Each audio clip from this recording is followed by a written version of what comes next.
Perjurit ora padha sing padha menang mungsuh Pancala. Bagong Sutrisna.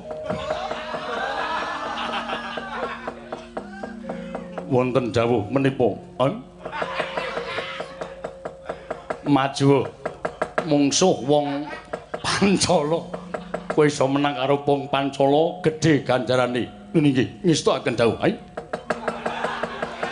Menapa ing badhe kula tindakaken menika sampun dados pakaryan kula.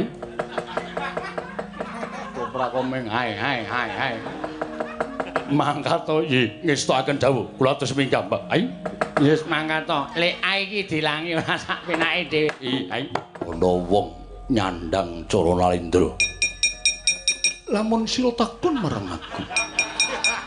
Ditepungake wae pepatih Malawapati patih Bathik Madrim.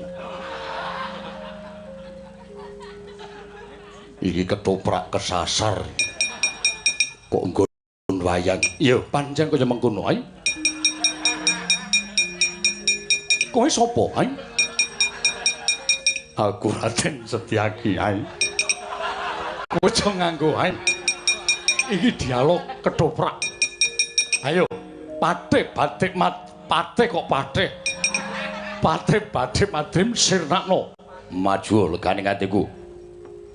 Kingkine marganing patimu.